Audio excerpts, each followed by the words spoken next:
Yeah, where is this one here? Okay, so we start working. We need to be very quick here, guys. Okay, just to continue moving with the class. Okay, so for the next class, for quiz 2, guys, we need to focus.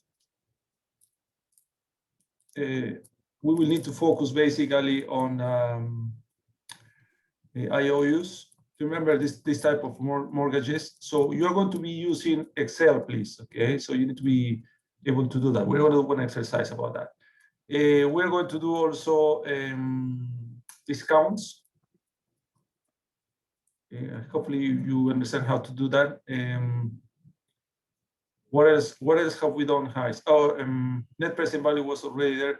What we have covered last class. So we did IOUs, discounts, commercial credits.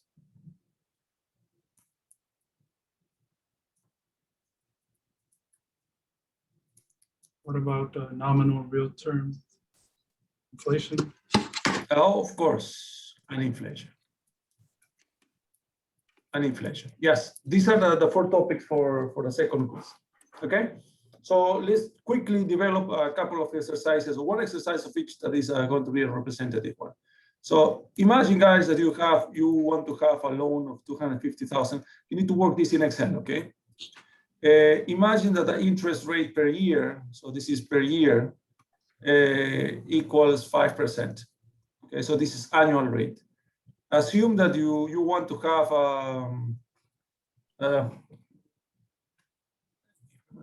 let's say that you're going to have a loan for 10 years. So this is going to be 120 months.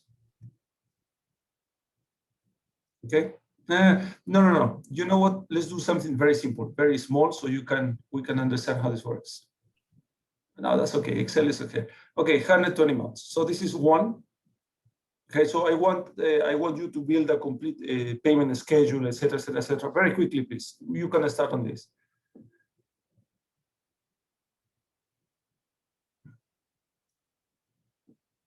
Once you have that, okay, so you start building.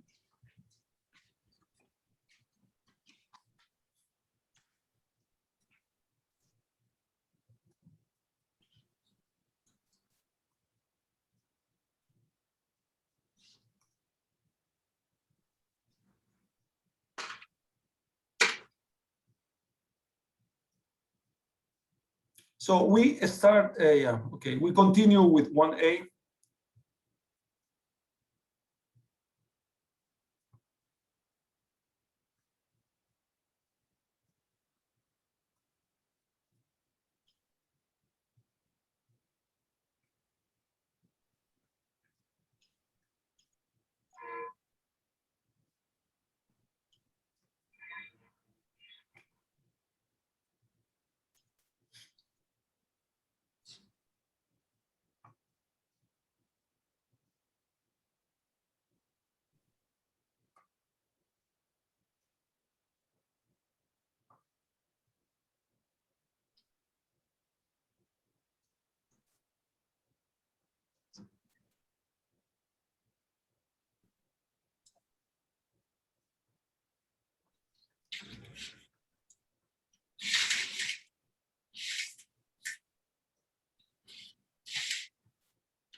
So let's do this first, guys, completely.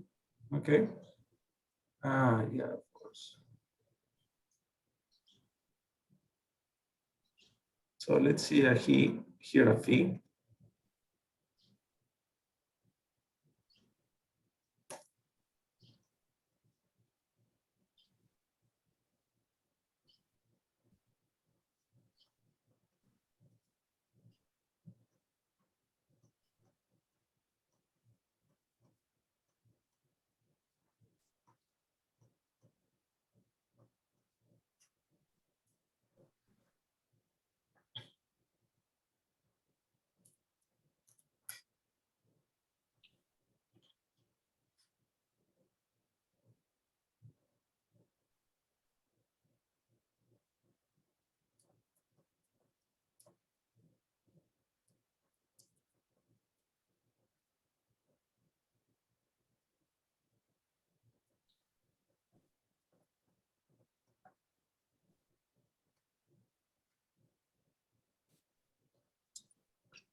Okay, guys, let's say that you have, let's say you have 10 minutes for this one here for number one. So we solve this at around 5:20, 5:25 maximum. Then we move together, okay? So just try to do number one. Let's say at 5:20, 5:25 maximum, we start solving this stuff.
Okay, 3 more minutes, guys, to see where are you in question number 1.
Okay, guys.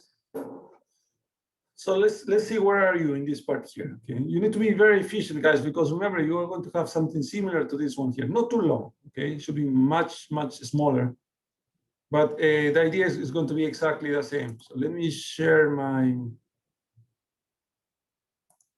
Let's share my screen. Do you see my screen? Yes. Okay, so what I have, this is the basic one. What I have said is that we have a $250,000. We have an interest rate that is annual, 5%.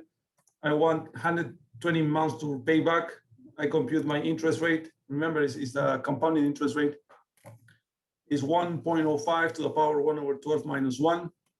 Then you can compute the factor as the formula, and then we compute the payment. If you do the payment with a PMT, with guys, I will ask you for the factors just to be sure that you understand the concept, okay? But in real life, you use the PMT function in Excel. We have a commission, a flat commission of 1%, right? 1%. no, sorry, 0.5% flat. Remember that the commission, guys, do not enter in the payment estimation. So the payment is estimated with a principal without considering the commission. The commission enters into in the effective cost of capital. Okay. So once you have that your payment is going to be fixed, is 2638.09. This goes for 120 months. You start with a principal of 250,000. You compute the interest is simply the amount of money you owe to the bank multiplied by the monthly interest rate, and the capital is always going to be simply the payment minus the interest gives me the capital. The next line is going to be the principal. You need to compute the first principal is going to be my principal here minus my capital, give me my new principal, and then you simply check that everything goes smoothly down. The way to check this one here, guys, is that you need to have these two numbers, principal plus capital, exactly the same during the last month of payment, just to be sure that you have the correct answer. Now, in order to compute the cost of capital, guys, you need to have your PV, is this number here. You need to discount the fee, is 0.5% of this number, so it's 1,250. So your net is going to be 248,750.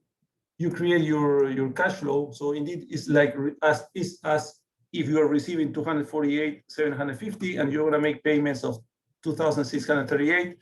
You compute the internal rate of return for the full period, and then you obtain an internal rate of return. This is my cost of capital actually of 0.416, as opposed to 0.407, guys. Okay. So your annual effective cost of capital is not 5%, is indeed 5.11%. Any questions about this part here?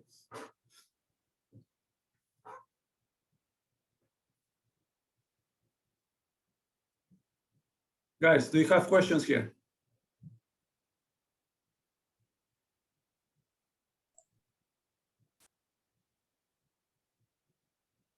Guys? No questions from my side.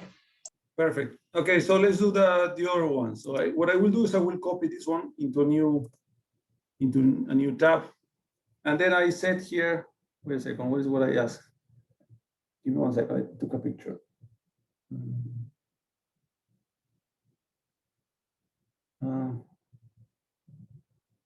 Okay, my second question, guys, is at the end of the 10th month, my interest jumps to 5%, sorry, 6%. So let's go end of the 6th month. What I will do is I will open, I will give enough space to do this. I insert, and then I basically copy all this part here. In here. Then what is my amount? My principal at the time is going to be this one here minus what I have paid for a period.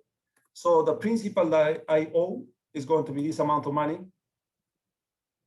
It's simply this one here minus what I have paid at the end of this month. So this is what I owe to the bank.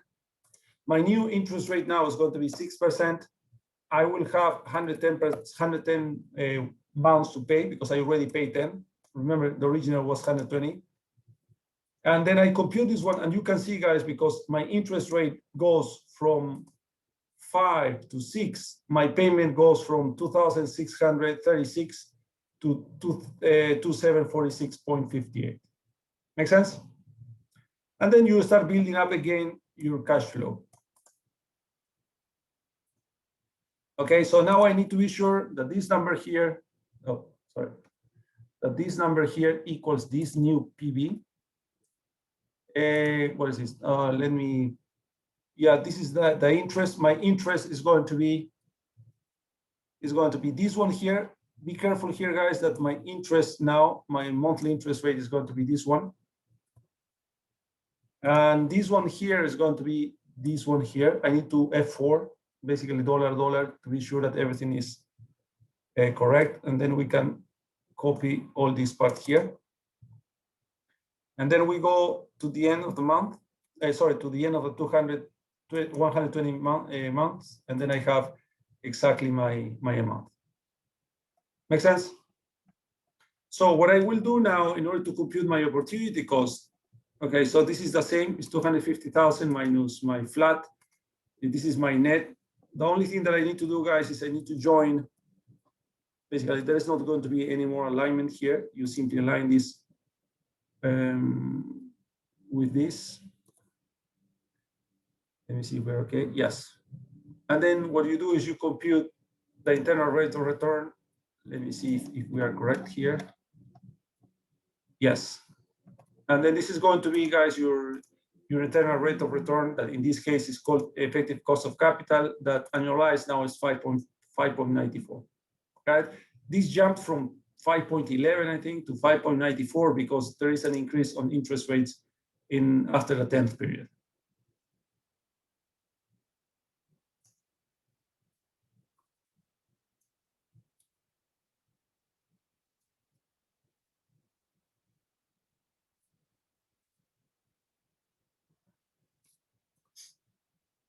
Do you agree? Questions? Yeah, can you just show the formula for the payment after the 10-month? This one? Yes. Right, for some reason. Yeah. This one here or this one here? Let me move this, put this bigger. Here we go. So it's exactly the same. So the payment, the interest rate is the new interest rate, a new monthly interest rate is this one here. B23 is the how many months do I will need to pay. And my PV, just put it negative to have a positive payment. Okay, B21. Okay, thank you. Pleasure.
Make sense?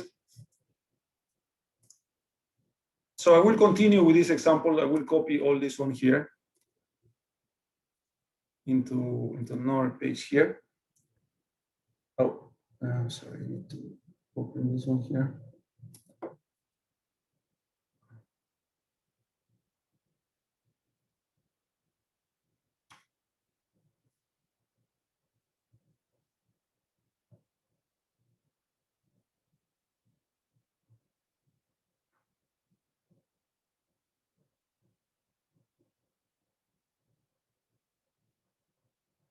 Let me see what is the next question, guys.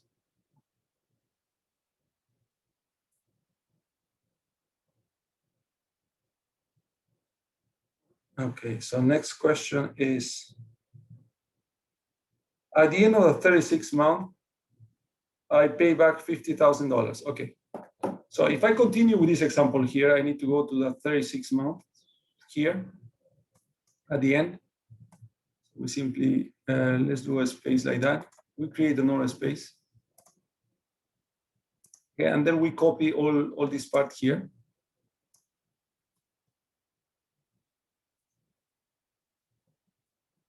So first of all, what we need to realize is how much money I owe to the bank. I owe to the bank at this point, this minus this, I'm sorry, this minus this, okay? However, here they are telling us that we are going to pay, how much we're going to pay? $50,000, okay? So now let's assume here, I need to be explicit, guys, but let's assume that 50,000 covers this payment also, okay? So what is going to be left here is going to be minus 50,000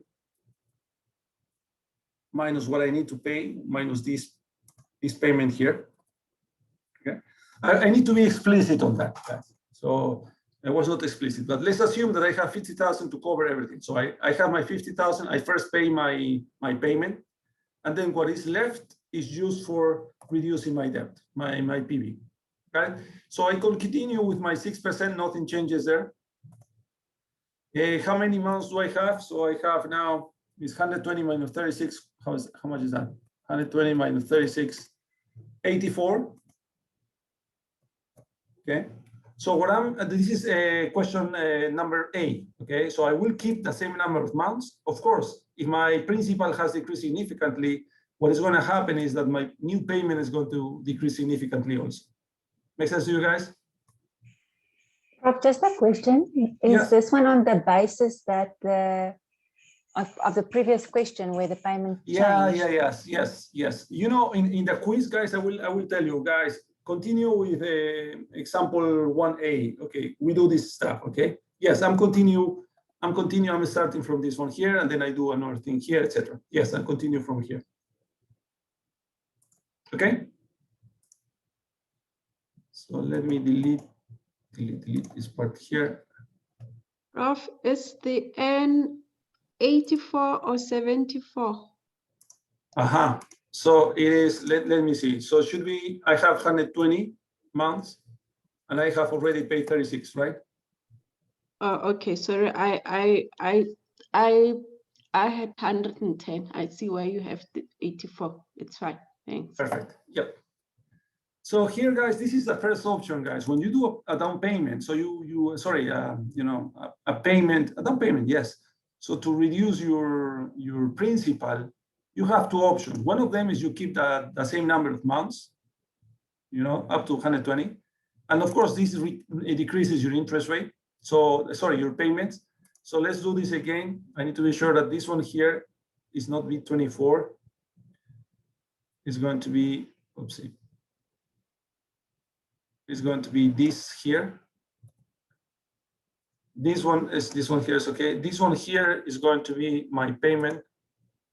IF4, this one here. And then I simply copy all this part here to the end. So just to be sure, let's go to the end. We have a mistake here, guys. You see that?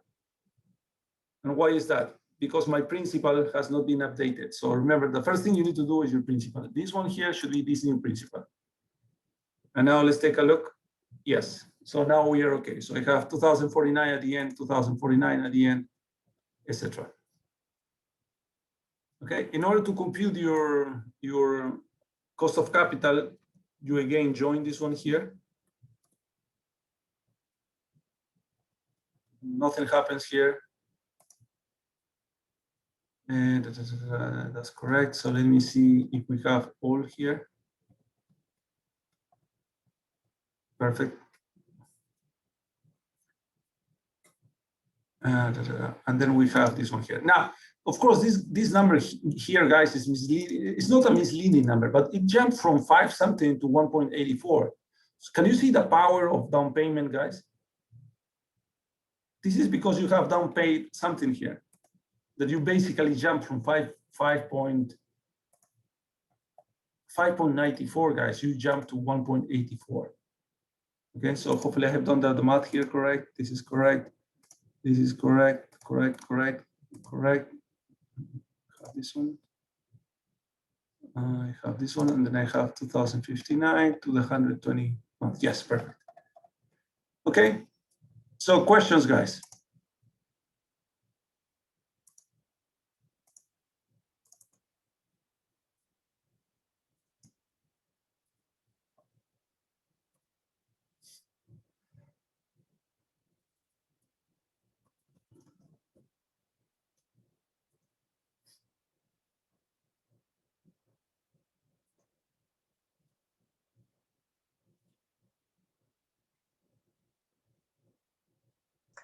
Prof, will you just quickly scroll up so I can see your IRRs?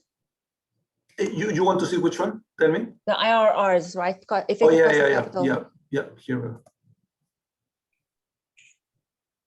go. Okay.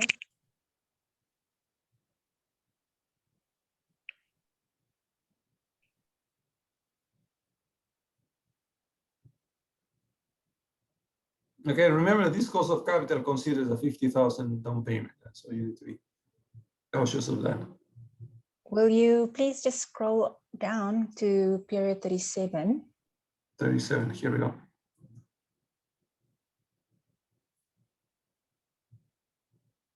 That is this amount of money, right? Yeah. So there was a change here. There was a bad change here. And that's it.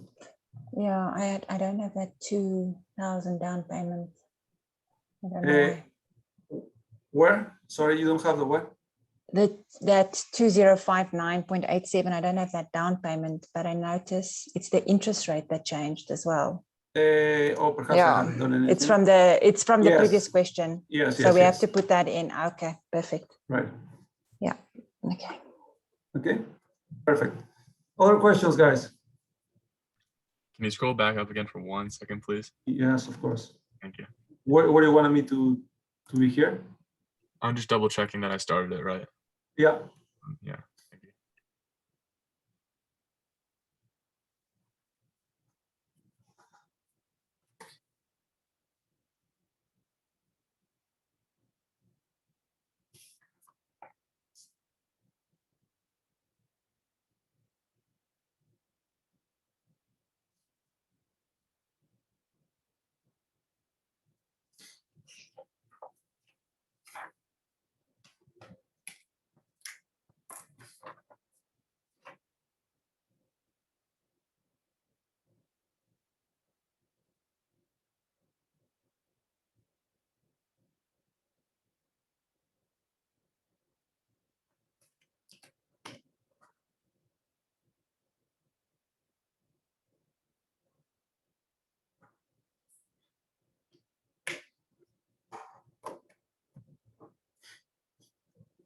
Ready? Yeah. Sorry. No problem. So what I can do is I will copy this one here, exactly the same. Where's copy? Just copy here. Just paste. And then the other option, guys, here, remember, is if I have this amount of money, I owe less. Do you agree? Agree with me, guys? So instead of going 84, you say, you know what? And sometimes this is psychological, guys, and this happened to me. I'm already used to pay this amount of money. Right? So, and I want to continue paying this amount of money here. Agree with me, guys? So, but if I say, you know what, I want this to be fixed. I want this to be this number here. I want to fix it. So I will delete this one here. I want to fix this one here. That's what we are saying. Okay. Now, what is going to be my number of periods that are going to allow me to pay, to keep paying this one here and to pay back all this one here at this 6%? Okay, so here what we have is, remember, we use an end period, end pair. Okay, my rate is going to be this one here. Oh, I think I need to do this times 100%. Yeah, let me see. Let me see if this works. So my rate is this one here. My payment, I will say this negative. I want this to be my payment. And what is the value that I owe? This value that I owe. And that's it. Okay, so let me enlarge this one here so you can see the formula. So it is my interest rate, my payment. So I want my payment to be fixed. And my principal, the amount of money I owe to the bank is 141. And then you click here and then you're gonna see what's going on.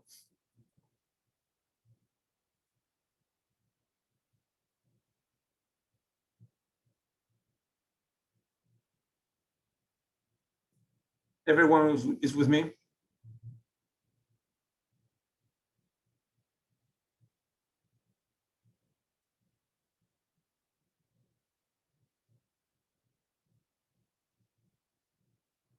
Guys, are you with me? Yeah. Perfect. Okay, so what is the meaning of this 59.57? What is the meaning of that?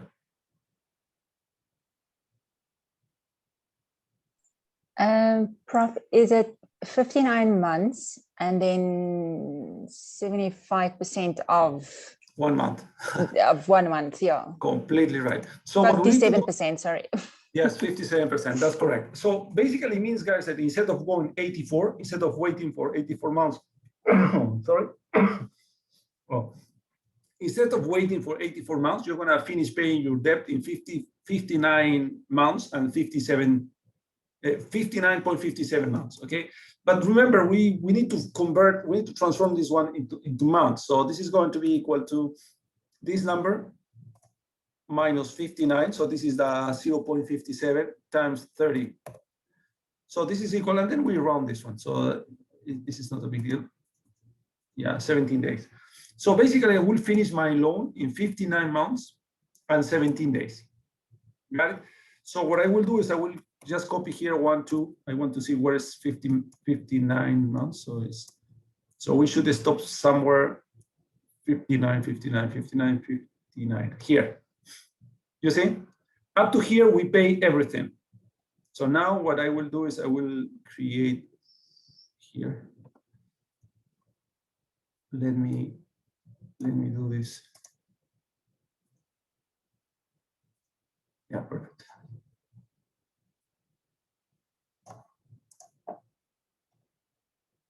Do you understand, guys? So basically what I'm saying is that this part here already, this part here disappears. I will not pay that part. Correct? So also this one here is 96. 99. This part here also disappears. Okay, so let's focus on the 59th month. So this is the 59th month that corresponds to a 95th month. Now, what happens here, guys? What is my interest? My interest is going to be computed as what? Can this month, this one here corresponds to what? To 1 month, do you agree? Guys, do you agree or not? So this interest here corresponds to 1 month. But we are not paying 1 month, we are just paying 17 days. So what we need to do here is we need to compute what is the interest rate that corresponds to 17 days. Okay, so let's use this one here. To the power 17 divided by 360 minus 1. So this is going to be the interest rate for 17 days. Everyone is with me? Yes. Perfect. And so this is the interest rate. So if I do an F2 here, I need to change this interest rate for this interest rate. Got it? And here everything is manual, guys. This one here is going to be, of course, equal to this one here because I will pay that. And how much money I need to have? I need to have this money plus this money. So this is my final quote. So repeat, for the last row, what you do is you compute the interest rate that is going to be based not in the monthly rate, but in the 17-day rate. Okay, how do I compute the 17 rate? I simply do 1.06. This is a 360 rate to the power, so 106 to the power 17 over 360 minus 1. So I think this is my interest rate for 17 days. So the interest for 17 days is going to be what I owe to the bank times the interest rate for 17 days. So in interest, I owe to the bank 4.34. What is going to be my payment? Remember that this one here needs to be exactly this one here, just to eliminate my debt. And finally, how much money I should have at the end of the 96th month is simply the sum of these two guys. Here we go.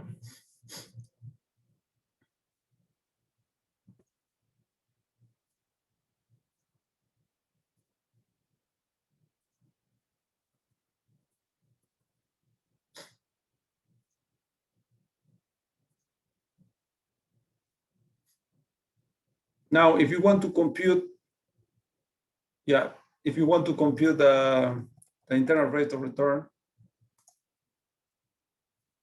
so this one here is going to go only, I need to move this somewhere up.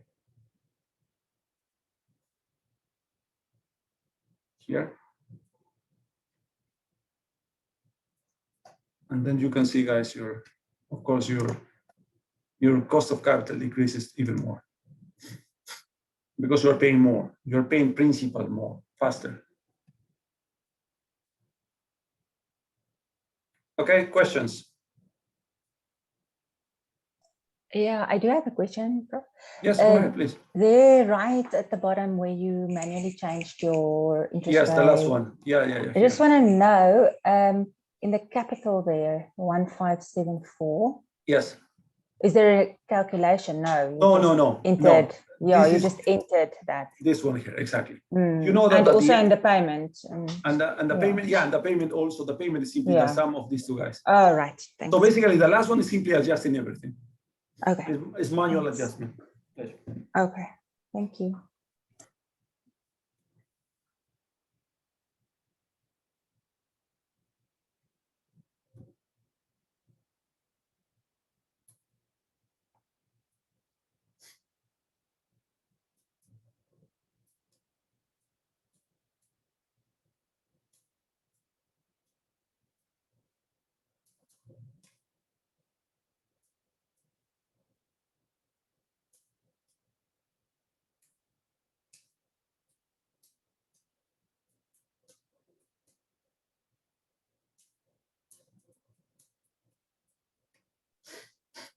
Prof. Yes, sir.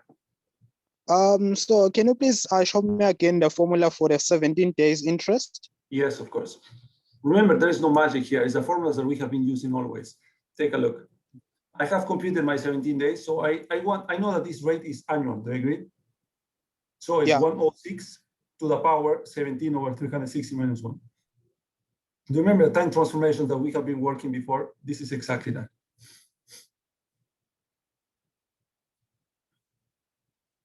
If you want to be more precise, guys, indeed, just to compute exact numbers. So instead of 17 here, you can click here. So it's going to be slightly different, because it's not 17, it's 17.25 or something like that. You can do that also. So let me put this like that.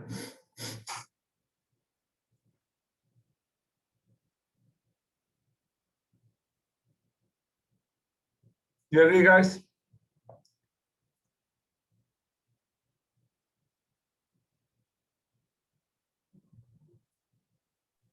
Sorry, and the 17N, I mean the 17, I just want to see the formula for 17. Yes, Yeah. yes. It's also the logic. You know that we have 59.57 mounts. So this 57 minus 59, so it's 59.57, gives you the 0.5753, do you agree? And then you multiply this by 30, just assuming a day of 30 days. And so you have the number of days. It's 57% of 30 equals 17, basically that.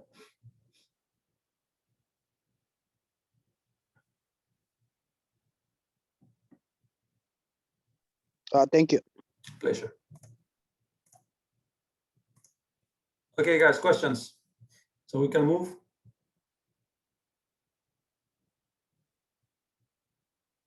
Okay, so let's continue now with the second one. Let's say this one is easy. So let's do 5 minutes to do this, and then we solve it together. Okay, you have 5 minutes, guys, to do it. I will be copying this example in the next page.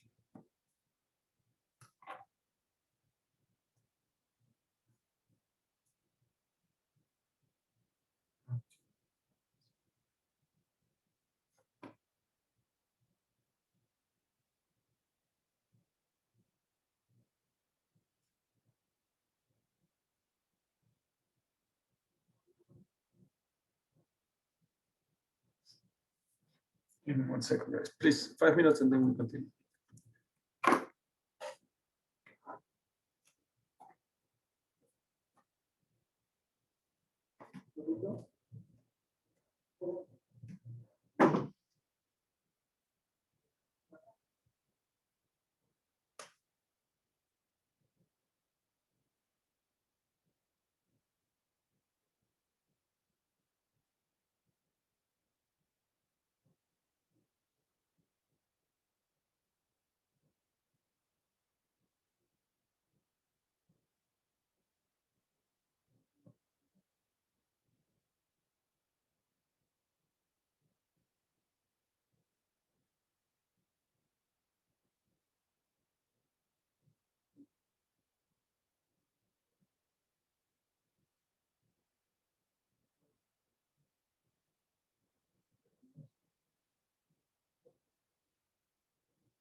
I'm back, guys, if you have questions. 2 more minutes and then we start solving. Prof, Yes, for go ahead. question 2, don't we need to know what is today's date? No, today is today. You're right. Okay. Yeah, So, because yes, otherwise you Yeah. don't have a reference point. Yes. Today equals 0615. Okay, so remember it's a month and day. Yeah, let me copy this in a new page. Okay.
Okay, some answers, guys.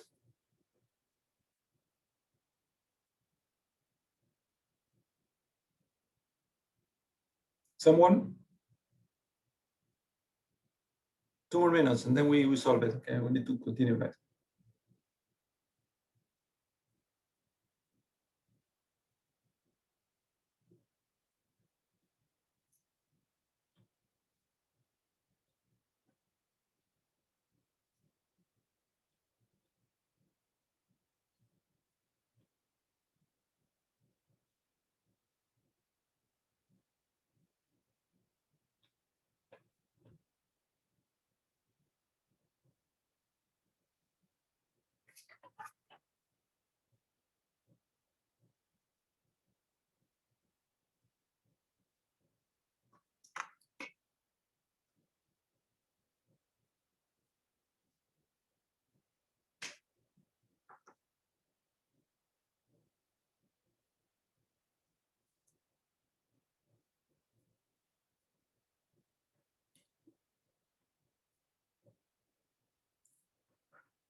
Good, guys.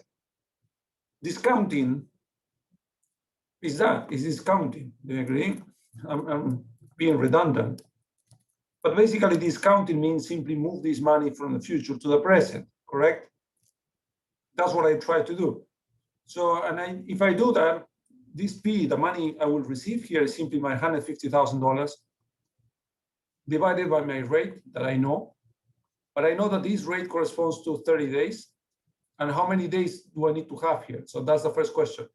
79. Yeah, okay. So this is good. Let me see. How many So days do we from have here? 26, Okay, here I have 26. It's 31 minus then 5. Perfect. This is May and June. and then 15, 15. So this implies that I have here how many days? 41, 41 days. And what is left then from here? 79. Here, 79 days. This number here is the number of interest because these are the number of days you need to discount $150,000. And then what do you get here? 941,501.38. 38. Someone to confirm. I need someone to confirm.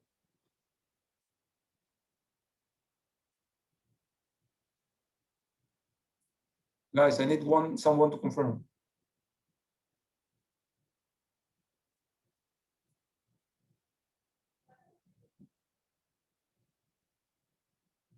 Guys, I need someone else to confirm. I need to see if this number is correct.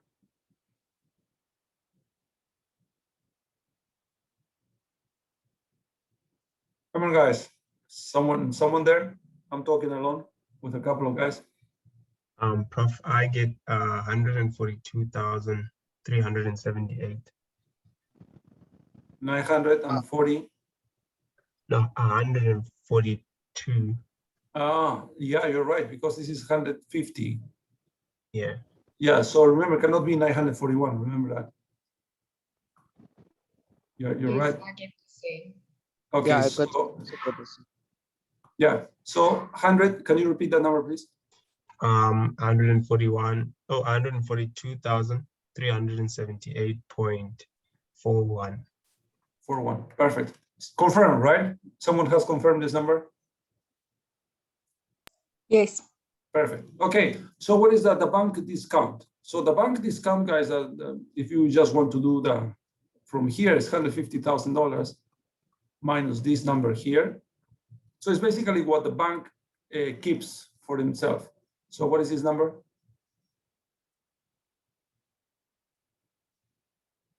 What is this number, guys?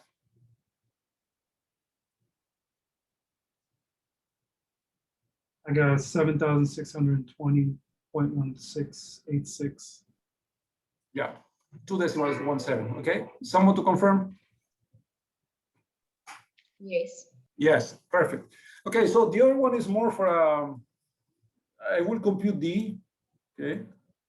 I will use D simply as my principal, my $100,000, $150,000, times my interest rate of the in advance that corresponds to 79 days.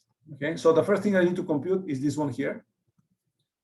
I know that my interest, the regular interest for 79 days, is going to be equal to 1.02, 79 divided by 30 minus 1, correct? So what is this one?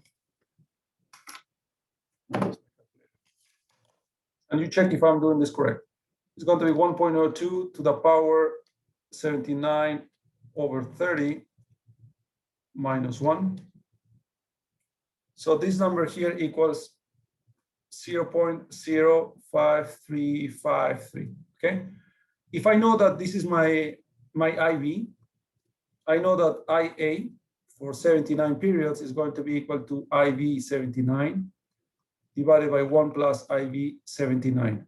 Okay, so you replace the values here, divided by 1.0535.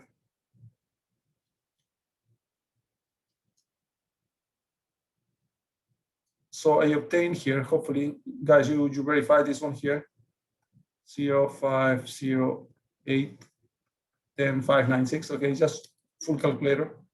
And then if I replace this number here in here, so this is going to be 150,000 times 0.050810596.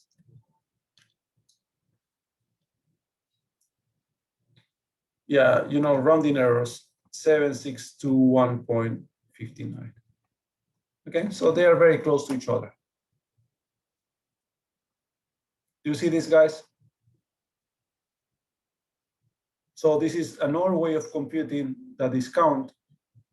Of course, we don't use this anymore, but just to practice your formula like this.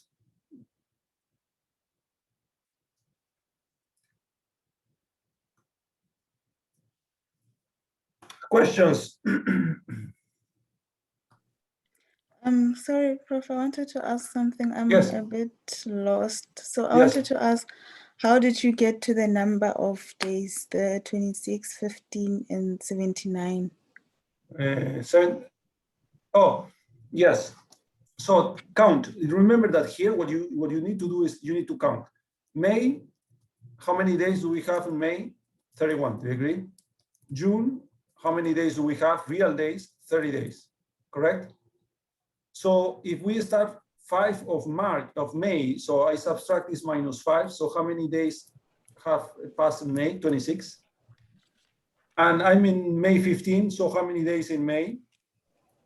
-15, 15. You see? Because Yes. I'm on May 15, I have 15 days in June. Sorry, not May. June, 15 days on June, and 26 days on May. So I have already 41 days that have passed already. And then how do I get this 179? Remember that my loan is going to be paid in 120 days. So this is going to be 120 minus 41, and then you obtain your 71. Okay, thank you. Pleasure.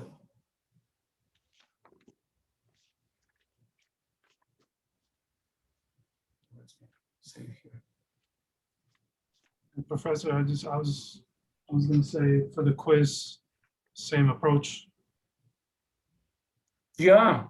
Yes, we're So- practicing for the quiz. So if you remember, we have done a couple of exercises during class, plus these exercises. If you're able to solve these exercises, you're going to be more than ready for the quiz.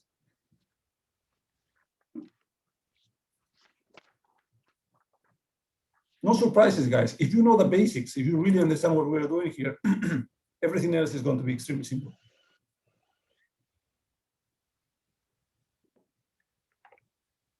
Okay. Okay, 5 more minutes, guys, to do this one here, number 3. Okay, so this is interest rates. Sorry, inflation. So we have a cash flow that is a nominal cash flow or current cash flow, and then we have inflation. And I give you my opportunity cost. Now my opportunity cost is real. And there are 2 methods, guys, to solve this type of problems. One of them is you deflate the cash flows, or you use a second method that you basically transform every single interest rate, every single opportunity cost in real terms. And then that's it. So basically here, what you need to do is remember that the current interest rate equals 1 plus I real, 1 plus pi minus 1. So remember this formula. Okay, let's say 5 minutes, guys, to solve this.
I will be copying this data, okay?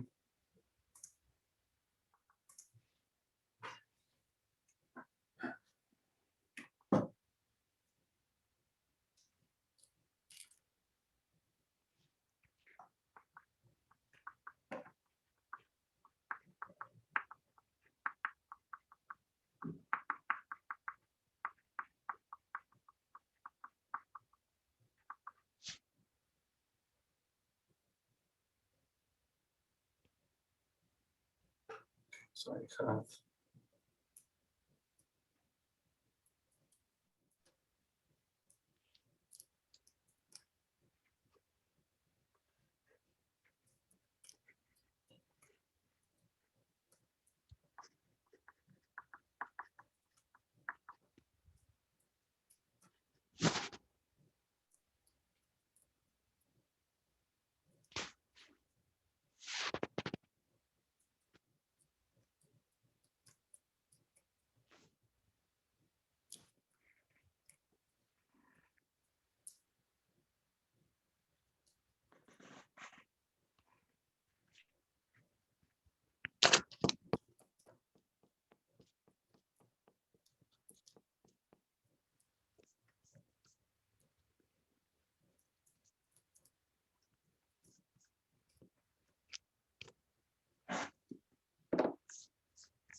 Okay, 3 more minutes, guys, and then we continue.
Okay, so let's go.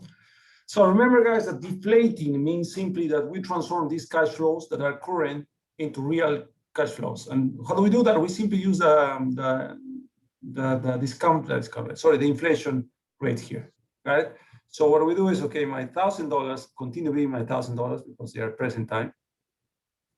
This one here is going to be 900 divided by 1.03. This one here is going to be 1,200 divided by 103 and 104. And finally, this one here is going to be $2,000 divided by 103 that multiplies 104 and that multiplies 102. Got it? So if you can help me, guys, with these estimations here.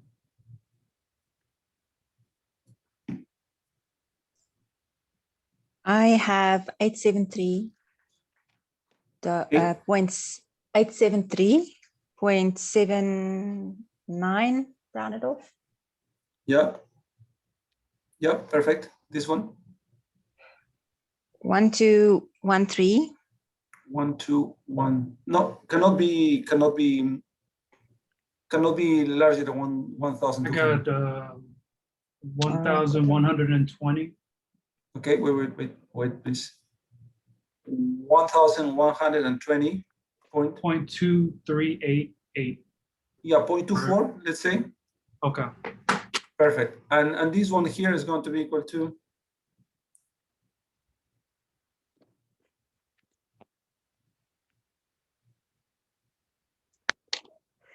guys, what guys?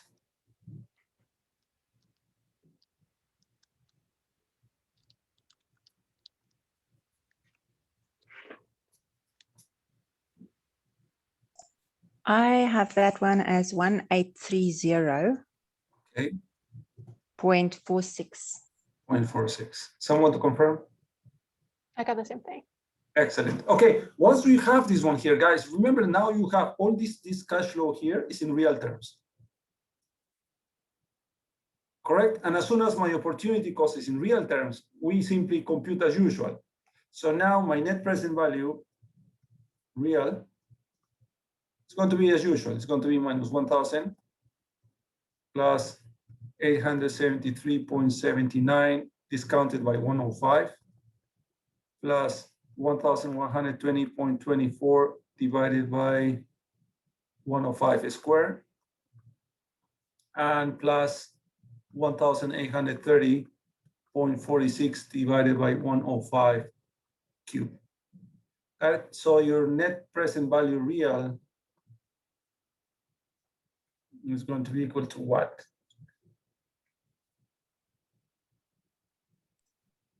I have 2429.49. 2429.49. Someone to confirm?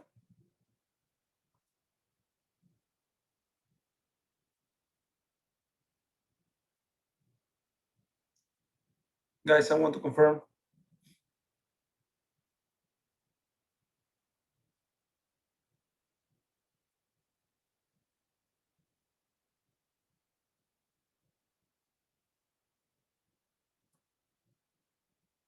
Yes, confirmed. Perfect, excellent. And now to compute the internal rate of return, guys, we need to rely on Excel. Can you please check? So what you enter into your Excel is 1,873 negative minus 1,100 negative and minus, sorry. This is a negative minus 1,000, positive 873, 1,120, 1,830. And then you compute the internal rate of return and you get what, please?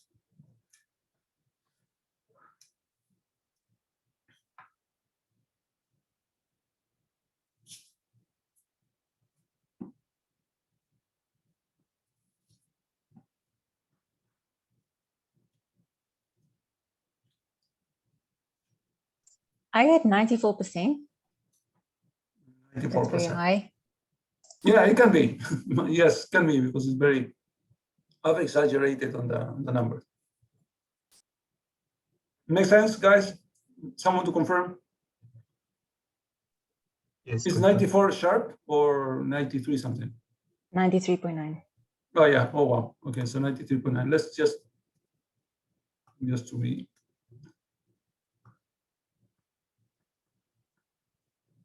Perfect. Great. So now, what is the second method, guys? The second method, what we need to do is basically transform the rates. All the rates needs to be now nominal. So for the nominal or current rates, guys, remember that this is equal to IR, real, 1 plus inflation minus 1, okay? So basically I compute what is my current for period 1 is going to be, what is my inflation? My inflation is, my real is going to be, I want 5%. and the inflation for this period is 0.3 minus 1. The I2 is going to be 105. My inflation is 0.4.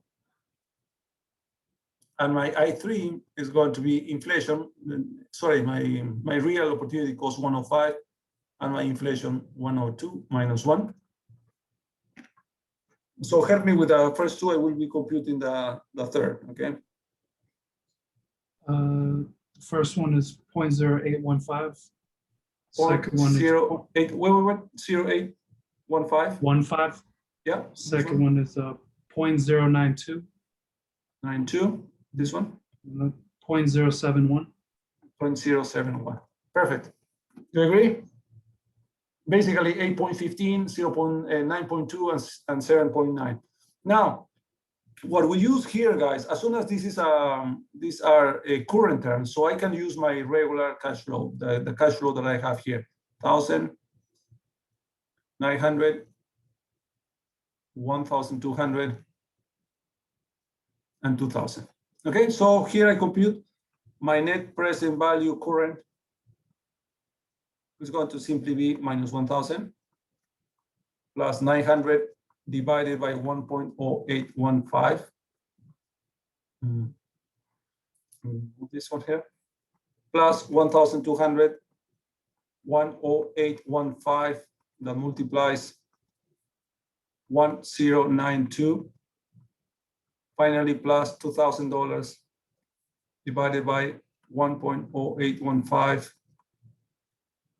1.092, and 1071. If you do this, guys, you're gonna get exactly the same as the previous one. You can please corroborate that.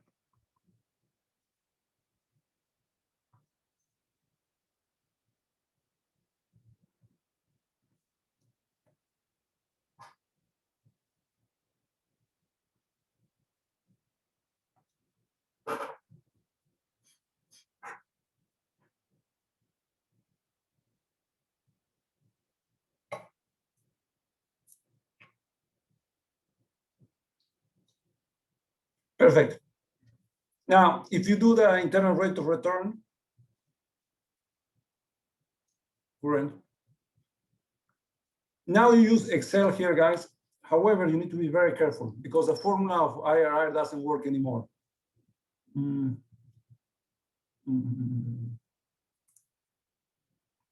Yeah, let me see this one here.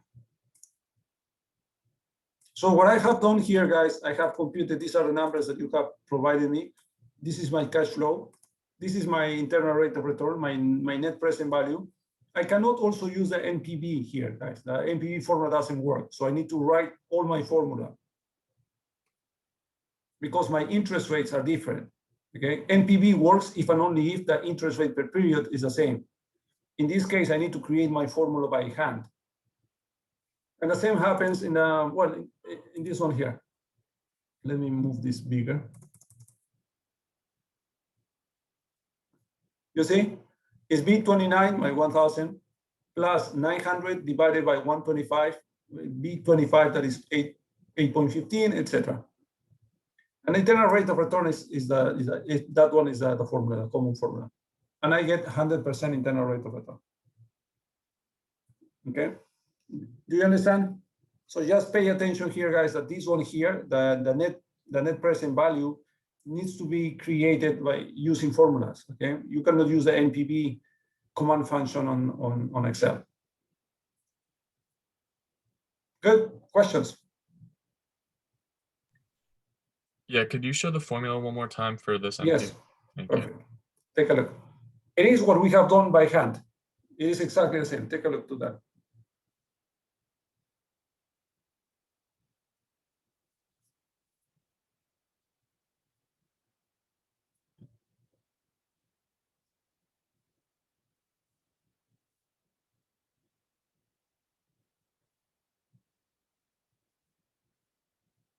Professor, will you be sharing this inflation workbook with us?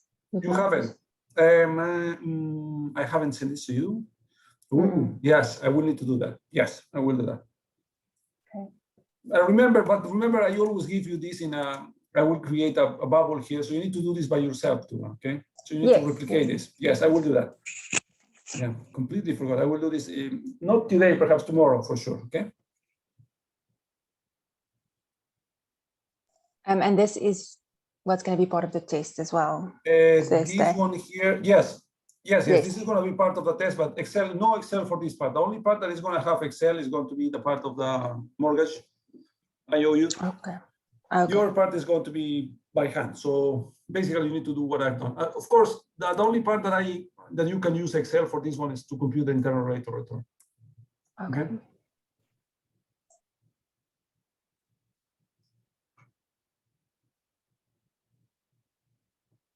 Okay, guys. So let me go back to this one here. Now there is another question, guys. Why? Remember that if I use this formula here, so I have the real, oh sorry, the current here was 100%. So there is a way of transforming current to real or real to current. However, if you use this formula, guys, they are not going to be equivalent. And why they are not equivalent, guys, is because the inflation rates are different. Okay, if the inflation rates are exactly the same, 333, for example, you can use this formula and then you can see that these internal rates of returns are equivalent, are exactly the same. Okay, now which one is correct? Well, mathematically, guys, both of them are correct. And here is another problem with internal rate of return, guys. Remember, I was telling to you the internal rate of return has a lot of issues. This is one more issue. Okay, so what is recommended, as usual, guys, net present value. You see? No matter what method you use, which method you're using, the net present value is going to be exactly the same. Right? So recommendation, guys, as usual, use net present value. The internal rate of return is okay, but can be confusing sometimes.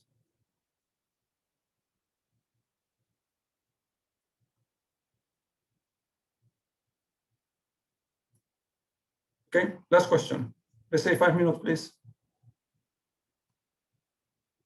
Now the constant amortization of American method. Oh no, there is 4 and 5. So let's do 4 very quickly, please. Let me copy 4 in a new page.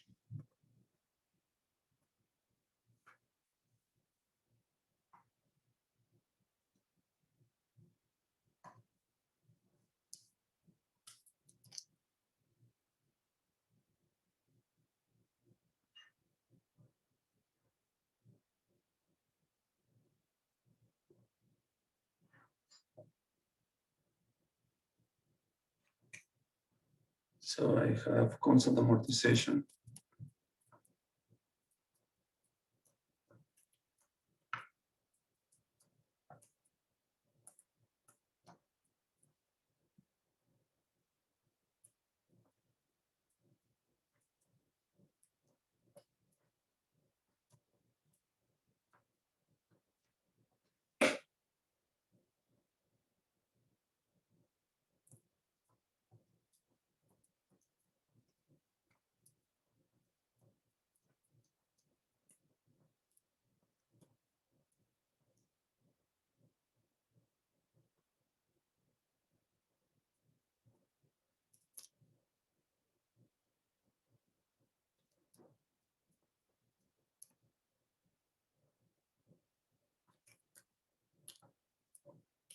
I'm sorry, you need to find what is the interest rate for 1 month.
Okay. So when there's a constant amortization, guys, simply means that you're going to pay the principal is going to be divided in 5 pieces, and we're going to pay always for the capital is going to be 2,000. Well, in this case, this one is going to be 10,000 divided by 5, so this is 2,000. Okay. So what is this rate? This is going to be 1/12. Can you give me this number here, guys?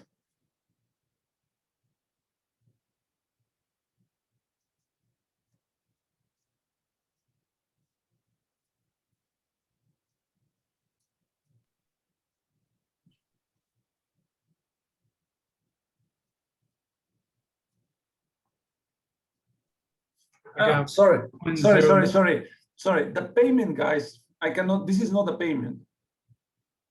Let me delete this one here. Payment here is a variable number. Remember, in the French method, the payment is fixed. In this case, the payment is going to be variable, and capital or amortization is going to be constant. Okay, constant, and it's going to be obviously equal to 10,000 divided by 5. This is going to be 2,000. So what do we get here as the interest rate, the monthly interest rate? Prof, wasn't the question given with a monthly interest rate of Oh, 1? oh, so this is 1? But just check your original question. I think it Yeah, was. let me ask, because I just was remembering. You're right. It's 1%. It's completely right. So it's monthly rate. So we don't need to do anything.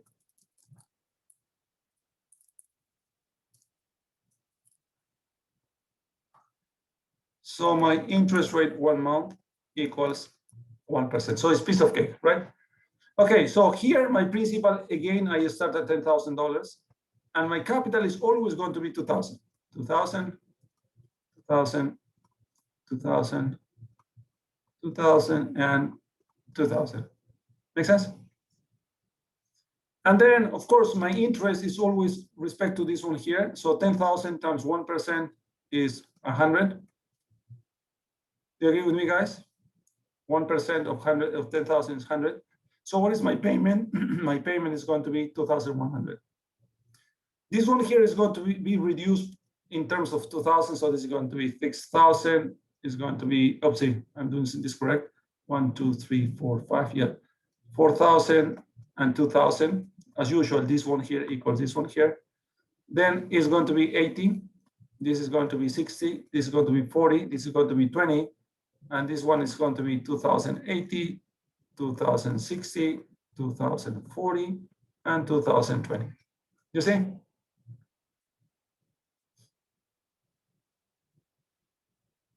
Guys, do you agree? It's very, very simple. Yes. And then I have here, guys, a fee, right? My fee is 0.5%, I think. And remember, the fee only intervenes to compute the opportunity, the cost of capital, the effective cost of capital. Okay. sorry, this is not effective. Enters to compute cost of capital. Well, in this case, to compute my effective cost of capital, guys, what I need to compute, I will do this here. Is going to be my principal. So this here, my principal is going to be $10,000. I have the fee is going to be 50, is 0.5. So my net is going to be 9,950. And so your cash flow is going to be at time 0, 1, 2, 3, 4, and 5. This is going to be 9950, and then you simply copy these numbers here.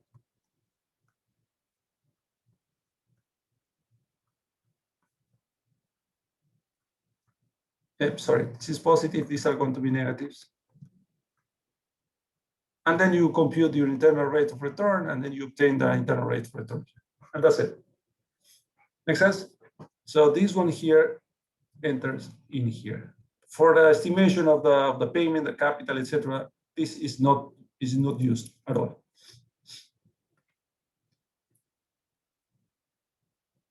Questions, guys?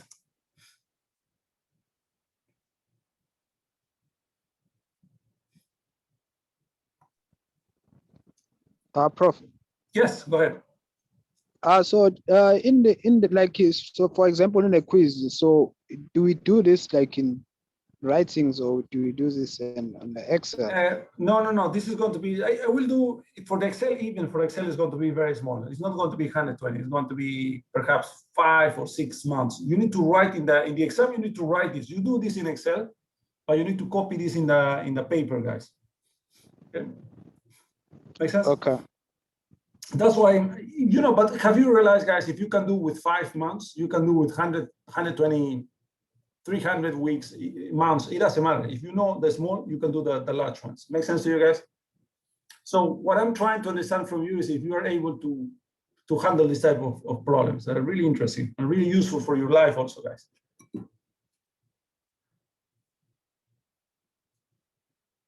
Questions?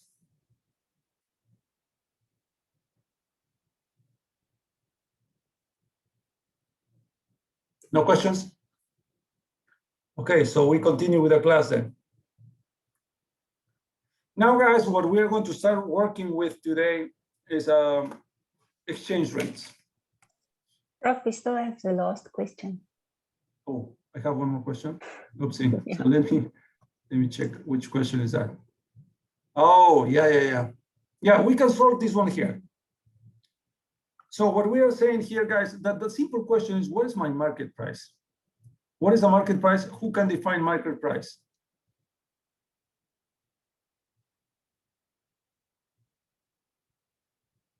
Guys, if you see what is the interest rate for this case, let's call I1, it's going to be 5%, right?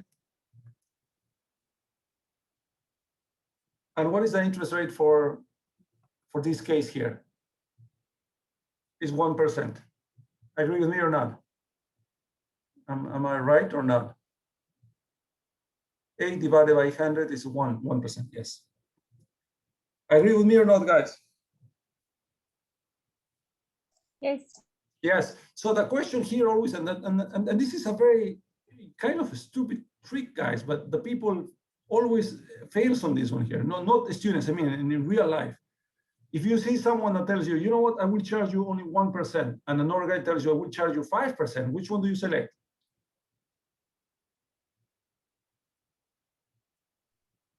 Which one? 1% or 5%? 5%, Why? because the base price is lower. Exactly. So you know what? If you tell to your friend, I select the 5%, they're gonna believe you're crazy. Got it? However, guys, what is crucial in this part here on commercial credits and any type of transactions that have different bases is to find first of all, identify what is my market price. My market price is the lowest cash price. So if you have the cash, which one are you going to buy? Well, obviously, this one here. Got it? So my market price there is 700. And I use this number here to compute the cost of capital. Got it? So in the first case, of course, it's going to be the same because it's 700 my base. So it's going to be 700, 735. So indeed, my interest rate here is going to be 5%. But what happens with the store 2? This one here is indeed 700. And then you're going to be paying 808 for something that is worth 700. And so what is the real interest rate 2, guys? I will do I2 star. It's going to be 108 divided by 700 minus 1. 108 divided by 700 minus 1. So indeed, you are paying, guys. Take a look to this monster. Wait a second. So Said it it. is what? No, I was saying you said 108. Yes. Oh, You yeah. did. 108 divided by 700. What I'm doing. 108 divided by 700. So this is 15.43%. Someone to confirm? Yes. Perfect. So you can see the difference. So, huge difference. They are not lying, huh? The stores are not lying. The stores are indeed offering you 1%. Yeah, but the question is 1% of what? Got it? So this is the concept of market price. Questions?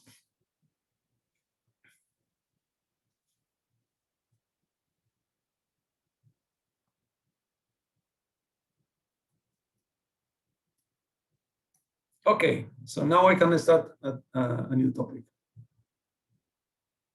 So what we're going to discuss now, guys, is something that is called exchange rates.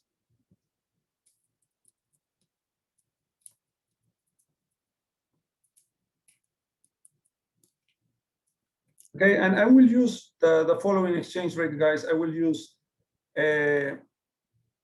my exchange rate, let's call it E.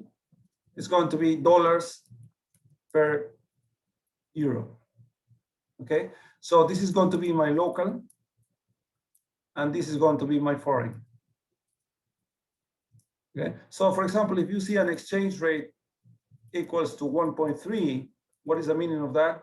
Is I need $1.3 per €1. So this is the way you read it, right? As usual. So now, guys, assume that you have the following exchange rates. So you have E0 equals 130, 132, 136, and then we go 134.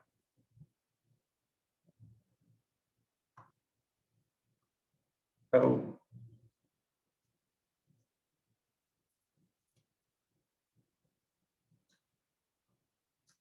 Okay.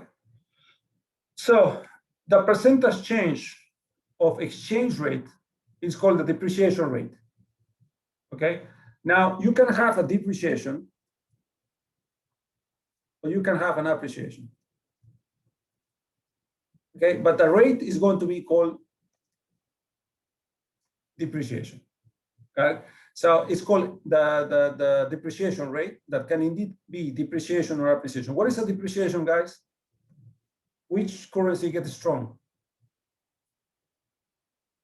Here, the local gets weak. Do you agree? So what is the meaning of local gets weak? More local per foreign. So this is a depreciation. So my currency is depreciating, means that I need more dollars per euro. Got it? And what is an appreciation? The local strengthens.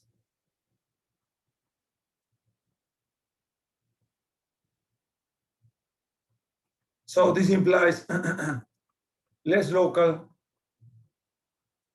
per foreign. Okay, but the rate, the percentage change, the percentage rate is going to be always depreciation. It can be depreciation indeed, or it can be an appreciation. So how do I compute the depreciation rate between these two numbers? It's a very simple interest rate. Okay, so E1, so it's not E0. So let me change this one for periods. So this is period 1 or 0, 1, 2, and 3. So how do I compute this one? E1 is going to be 132 minus 130 divided by 130. Correct, guys? The simple is not this one. The simple interest rate, compounding interest rate. So ID, I will just call ID, guys, please. It's going to be 132 minus 130 divided 130. So this is going to be equal to 1.32 minus 1.3 divided by 1.3. So I have here, this is going to be equal to times 100 is going to be 1.54%.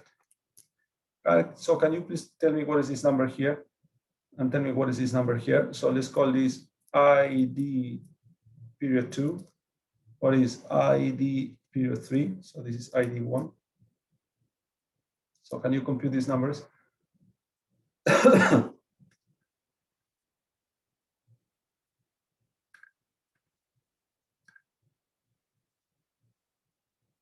I have here 3.03%.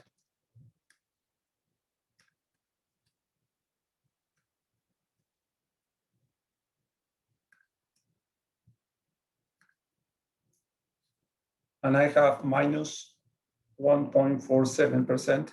Someone to confirm? Yeah. Perfect. So what is the meaning of this minus 1.30 minus negative number here? What happens when the depreciation rate is negative? We are meaning basically appreciation. You agree? And you can see, I need less local per foreign. When you have a negative number, guys, indeed, what you are observing is an appreciation. Okay, questions here. Remember the depreciation rates are compounding rates. Okay, so my question is, question A, what is the quarterly depreciation rate for 3 months? And my second question is, what is my average monthly depreciation rate? Okay, 2 minutes to do this.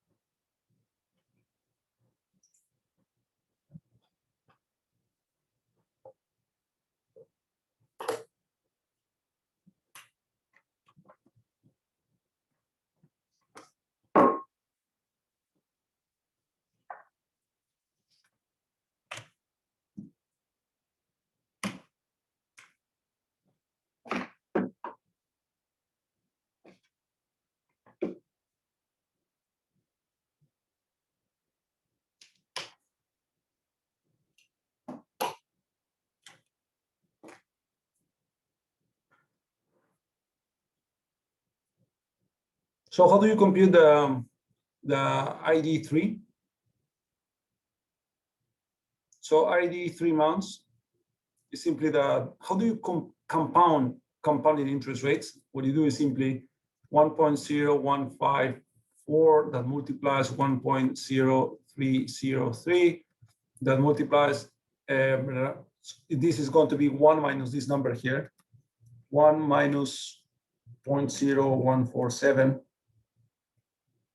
multiplied by 0.9853 minus 1. So what is my quarterly depreciation rate?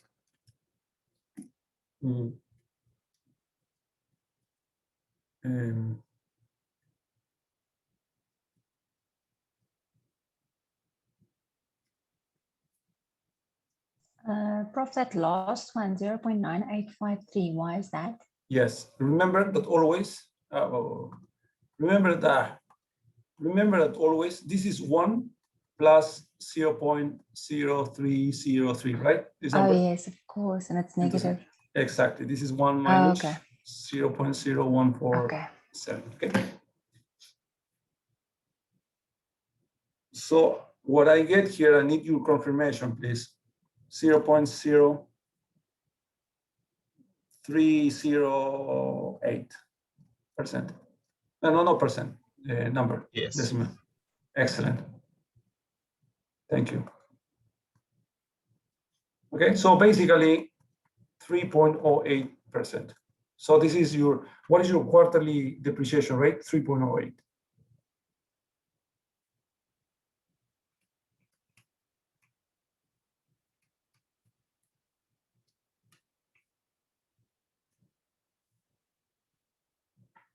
Got it? Now, if you know the 3 months, how do you compute the average? The average, guys, is not dividing this by 3, remember. We're talking about compounding. So compounding is exponentially, it grows exponentially. So what we need to use is our transformation. So I want 1 month.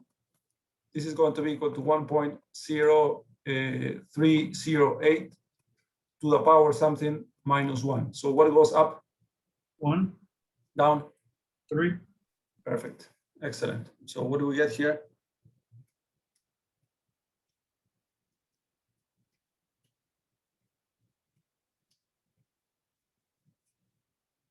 Someone? I got 0.0102. So basically 1.02%. Perfect. Perfect. Someone to confirm? Just need to read.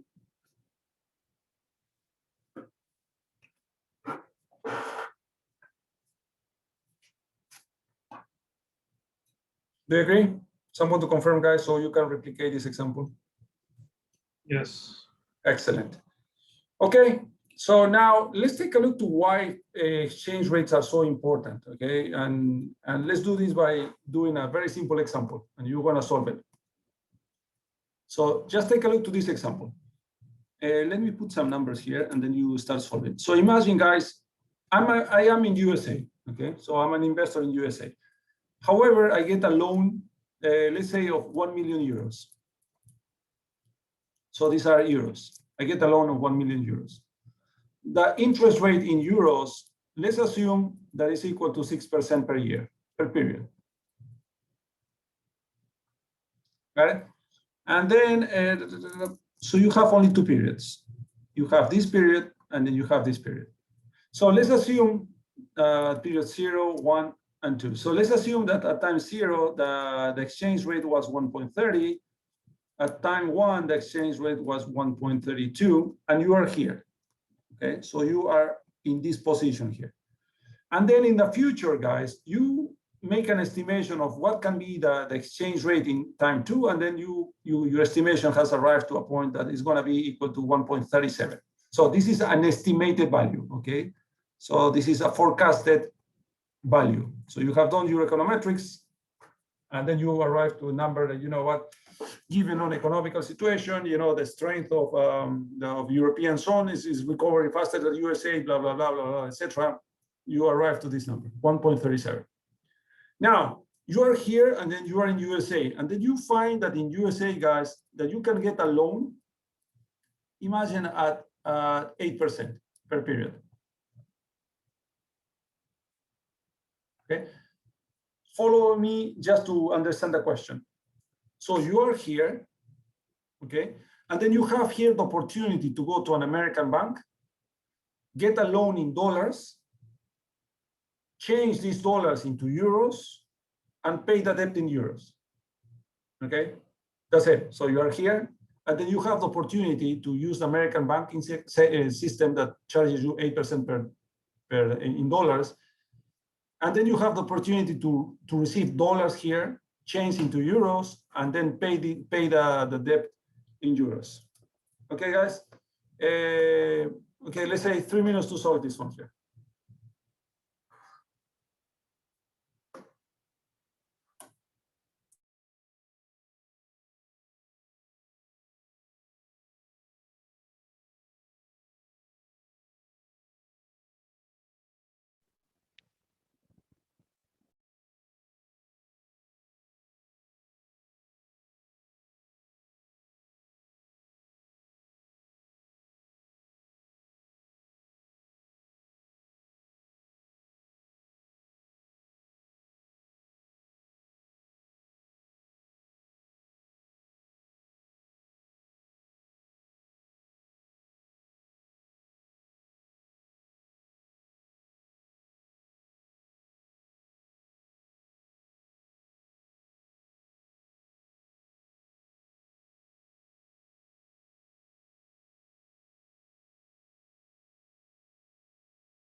Guys, do you have questions? Do you understand what I'm asking you? So this is basically a swap. Okay, it's one example of a currency swap. 3 minutes, guys, to do this.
Okay, some answers. Do you do the swap or not? It is a good business to swap your euro debt into dollar debt or not?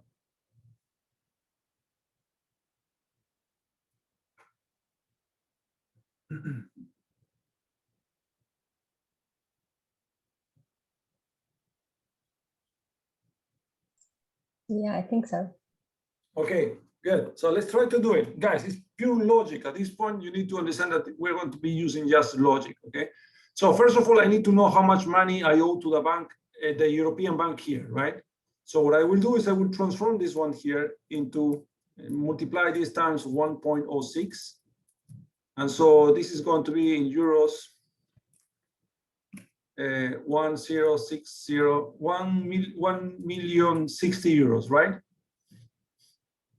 Guys, do you agree? Yes. Okay, so what I need to get in euros, in dollars is basically, I need to get, let me see, 1,060 on 2, 3 times 1.32. So what I need to get in dollars, guys, I need to get 1,399,200. So this one here is simply equal to my debt in euros, 1,060 times my exchange rate at time 1, and then you get this number here. So this is going to be your loan in dollars. You use this loan in dollars to transform to 1,060,000 euros, and then you pay the debt, and then the debt disappears in Europe, correct? Now, but you are left with this debt here in America. So how much money you're going to pay in 1 month is 1.8. So you multiply this times 1.08 times 1.08. So what you need to pay at the end of the day, guys, equals in dollars is going to be equal to 1,511,136. Correct? Up to there, everyone is following me?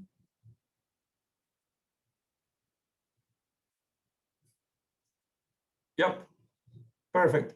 So now, if I want to see if this was a good business to do the swap, what I need to know is what if I don't do anything in the European market? So what I will do is I need to move this 1,060 one period more. So 106, and this one here, let me see, 160 times 1.06. So this becomes 1,123,600 euros. Got it? Now I can compare. What I will do is I will transform this one here. I will transform this one here in dollars. So if I multiply 1,123,600, if my expectation happens times 1.37, this is euros, and so this is going to be equal to dollars times 1.37. So this is equivalent to 1,539,332. Got it? If you subtract this minus this number here, 1,511,136, you obtain 28,196. What is this number here?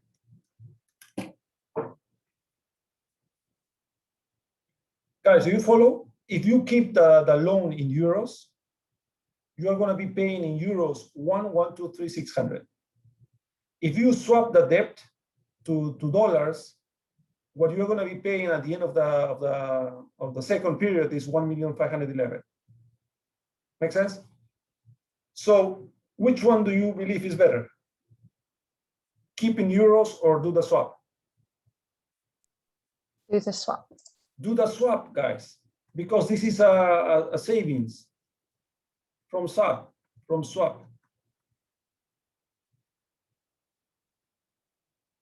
Agree with me?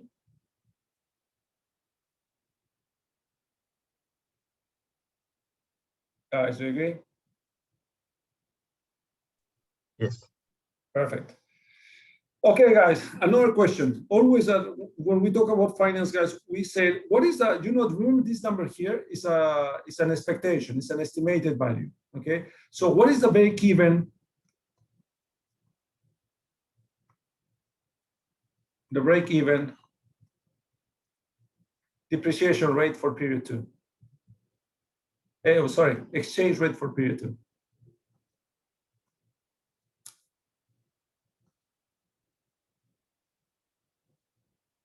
So break even means, guys, that you are indifferent between keeping the debt in euros versus changing or swapping the debt from euros to USA dollars.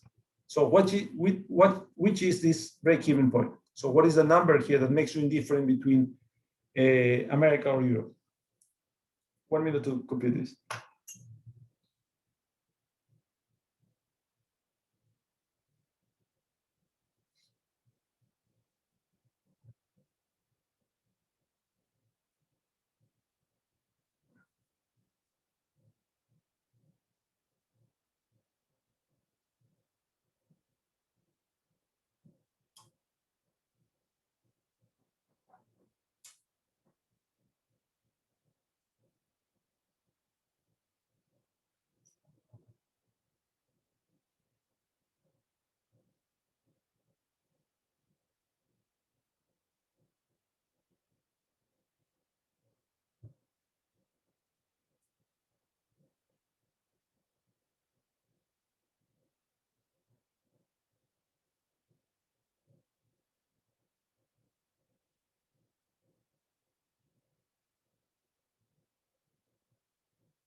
One more minute, guys.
So guys, how do you do that?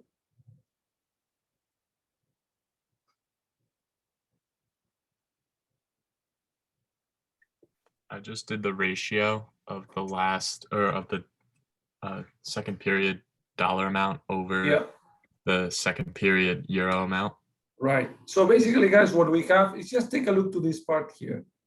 If you just pay attention to this part here, we have the solution there. Let's take a look to this part here. So indeed, what we can do is we can say, you know what?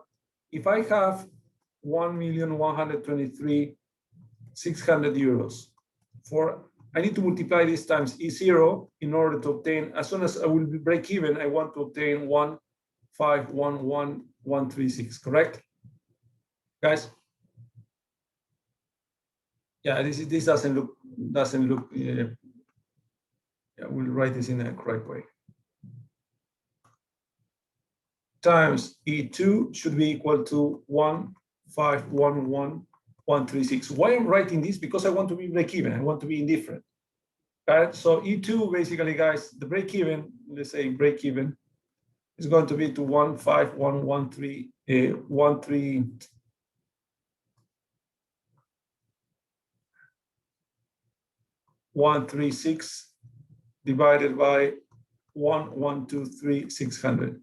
So what is the E2 break even, guys? Someone?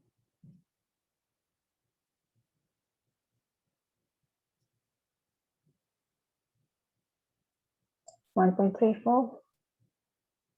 1.34. Someone to confirm. Yes. Great. So what is the idea of break even? If indeed my exchange rate at period 2 is 1.34, you're indifferent, right? If this E2 is smaller than 1.34, and what happens if it's larger than 1.34? If it is smaller than 134, guys, keep euros. Do you agree or not? And if it's larger than, just take a look, 137 is larger than 134, and we decided to do it. Here, swap. So that's why the break-even condition, guys, this number here is crucial because it allows you to simply say, you know what, any number that is below, I don't do it. Any number, sorry, if the exchange rate is above 1.34, I swap.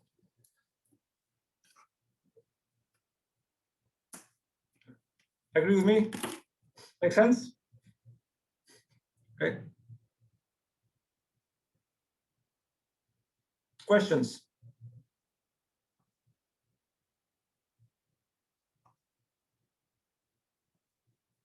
Okay, so let's continue working with some very simple mathematics, guys. Follow me for a minute, and then you're gonna have time to copy.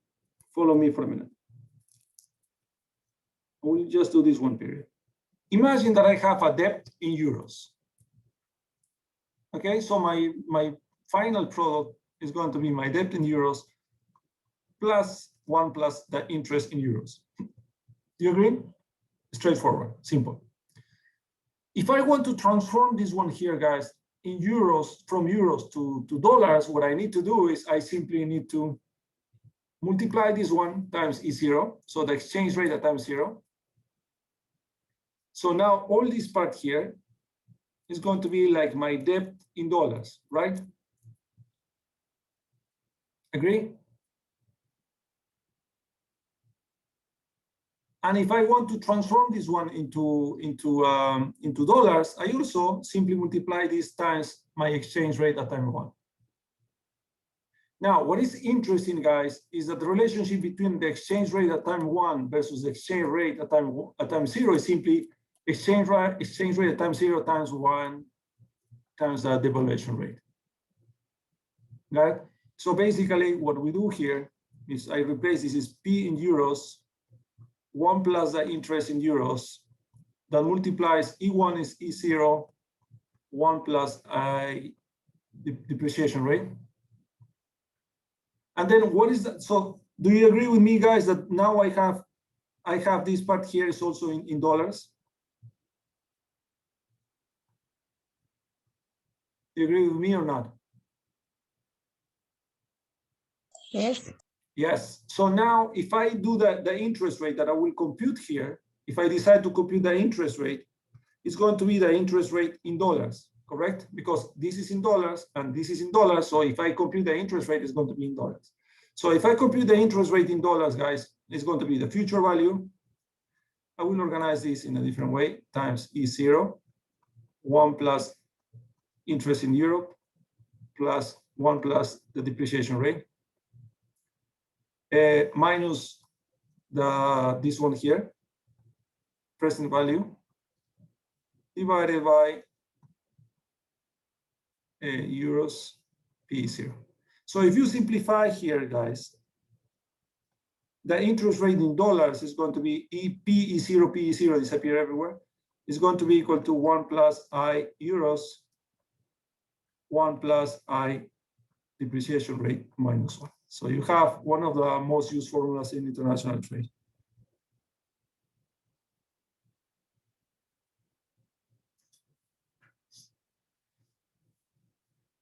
Okay.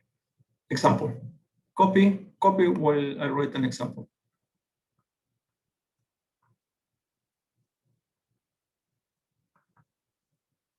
So let's assume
yeah,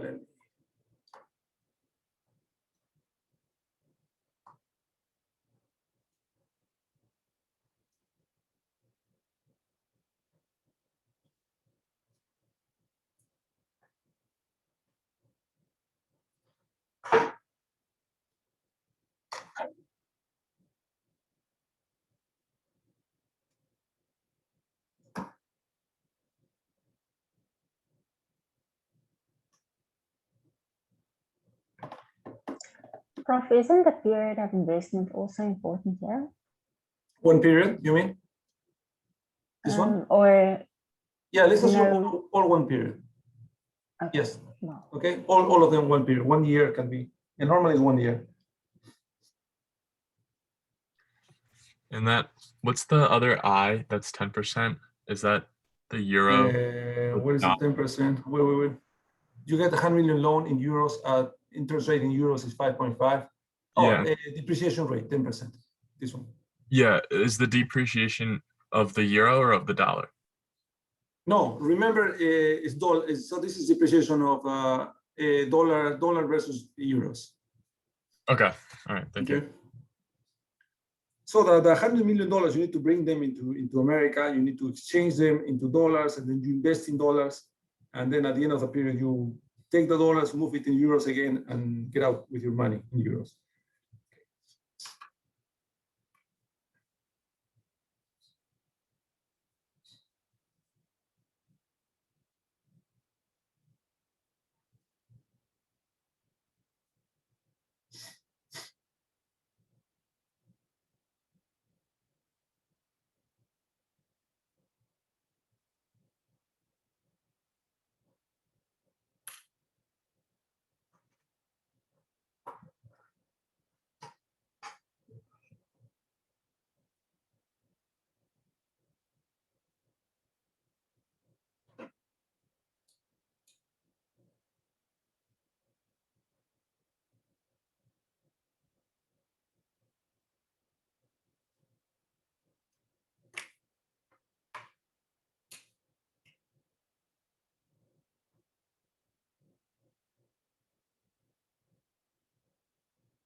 What is the minimum internal rate of return, guys, to invest in USA?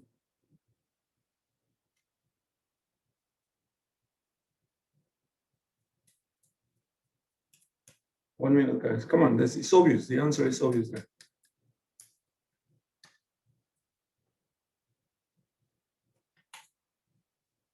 So it's just solving the equation there on the left, isn't Yeah, it? that's all. Exactly. So Exactly. it's just yeah, like 16.05%. Okay, so let me do. So guys, this I is an interest rate. What's it's an interest? What is internal rate of return? It's an interest rate also. Got it? So basically what I'm asking you is what is my interest rate in dollars? So how much, what is the percentage interest rate my project should produce in order to be able to pay this one knowing that I have a depreciation of 10%. So this is going to be equal to 1.055, correct? And 1.1 minus 1. So this is equal to what?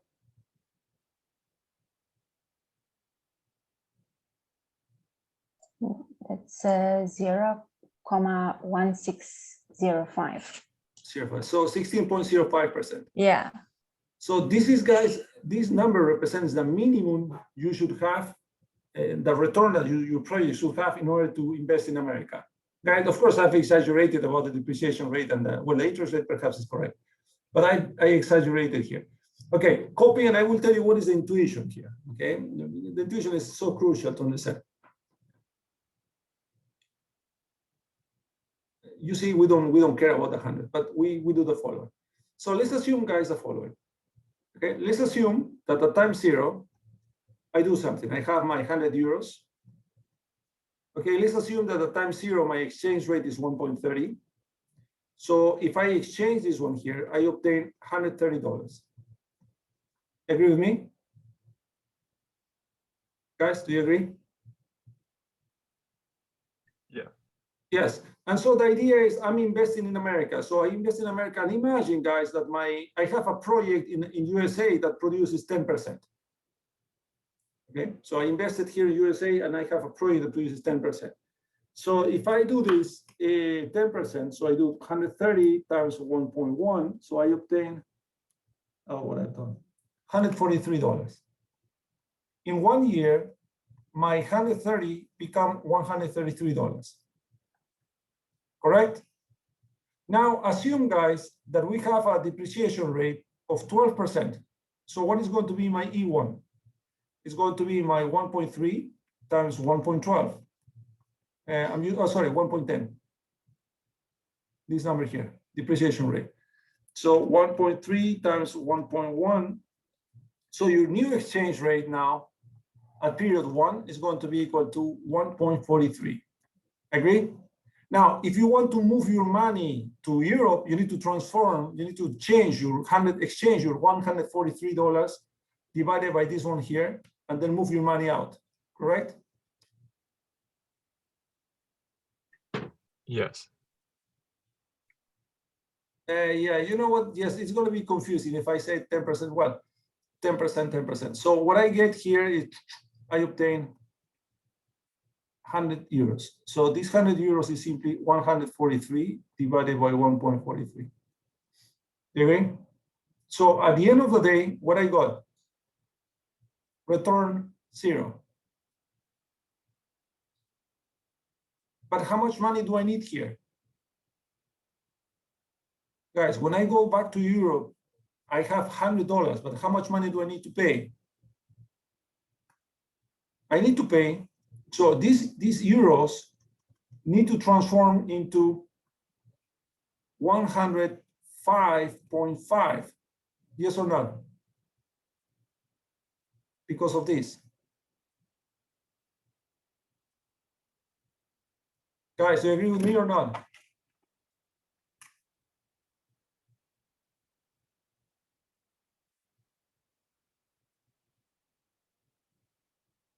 Guys.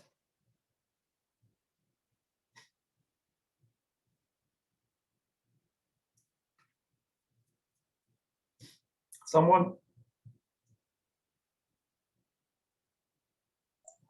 Prof, I think the part that's confusing is, so you took your dollars, your Yes. project group 10%, Yes.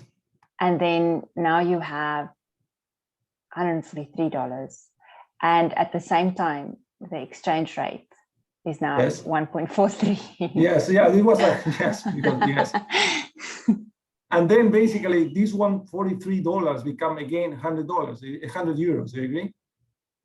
And then my question is, guys, this was a good business, yes or not? Well, first of all, no, because you know what? These $100 also have a cost of capital. This $100 is a loan that you need to pay 5%. So this implies that in Europe, you need 105.5 at least to cover your expenses, you agree? And in here, in this business, even though you are making 10% in USA, because you have a depreciation of 10%, you are losing money.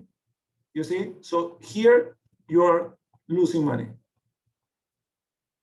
So this was a terrible business. And everything, why? Everything due to what? To this number here. Now, that's the point. So what is then the minimum, internal rate of return? What is the minimum profitability that your project should have in America to be break even? Is this number. Let's take a look. Follow me, guys, again. Time 0. I have my 100 euros. I exchange this at 1.3. So I obtain to invest in USA $130. I invest my $130 and I obtain, and imagine my break even is my interest rate, my internal rate of return is 16.05. Then what I obtain is 130 times 1.1605. So my dollars are going to become now 150.865. Okay.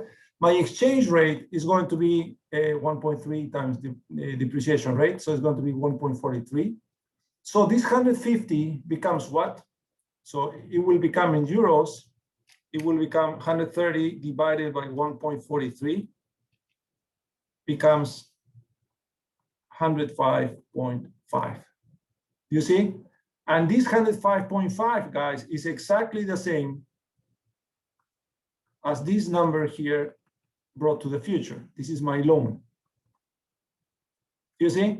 So now you are break even. So what is this number here? What is this 16.05? Is the minimum internal rate of return, guys, that you are going to request to invest in USA, given the interest rate you're going to pay in Europe, and given the expected depreciation rate. If you produce 20%, if you find a project, guys, that is 20%, you for sure go. But if you find a project that is 10%, you're going to be losing money. Make sense to everyone? Do you understand this concept?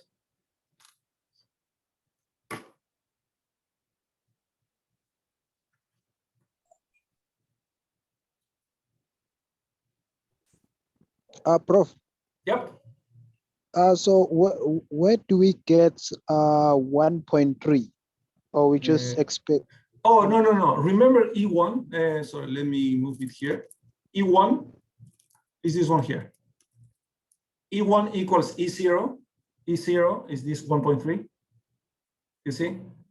Times 1 plus EDEF. EDEF is def is this one here, times 1.1. Make sense to you? So this 1.3 is E0. This here. This is an example, huh? So I'm assuming this I3, 1.3. E0, I'm assuming 1.3. Okay, thank you. Perfect.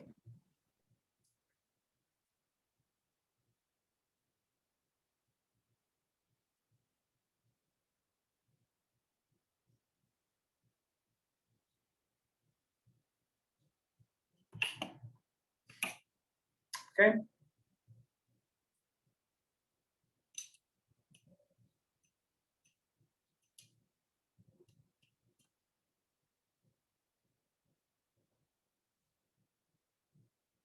Okay, 1 minute to copy, guys, and then we continue.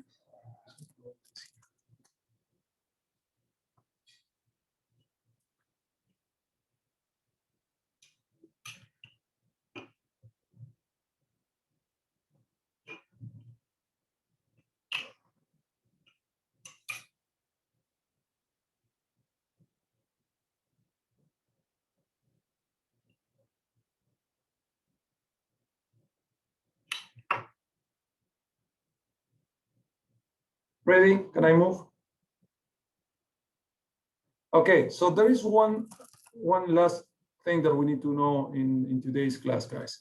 So I will do the same as before. So I have my debt in euros,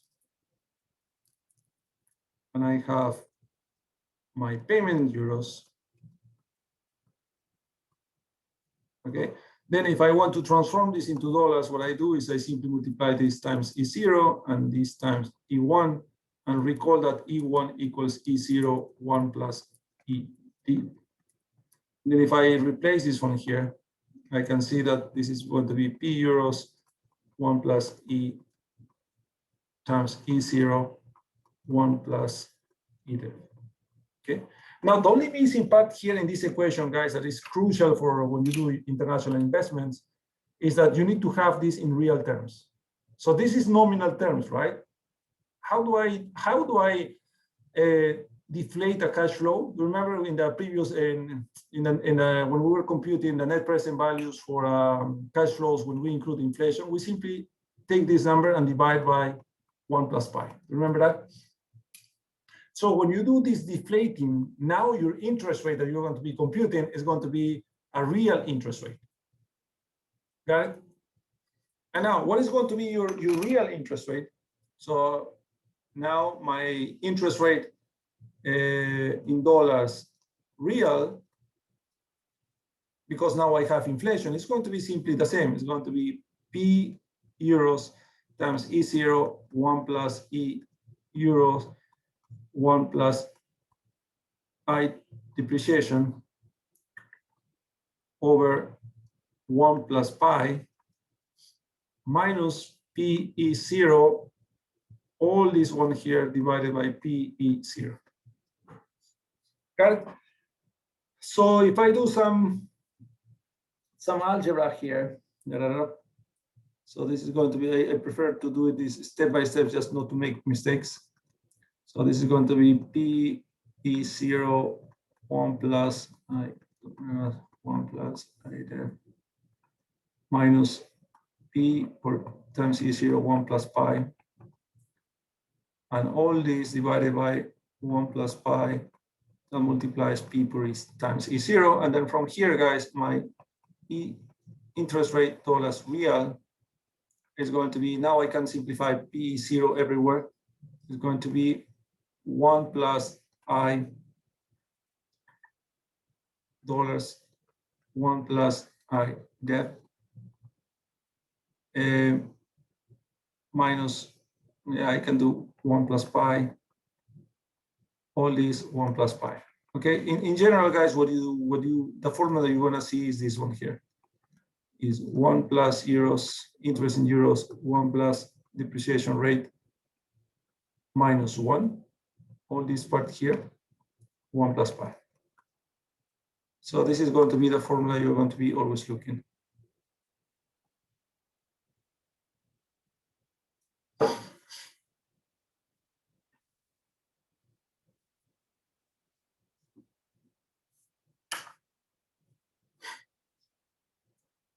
Okay, one example.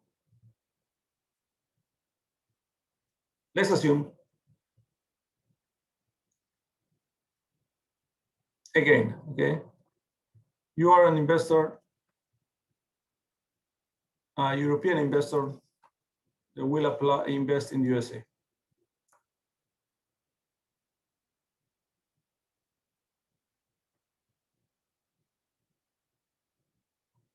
To invest in USA. Okay, so let's assume that you get a loan, 100 million loan euros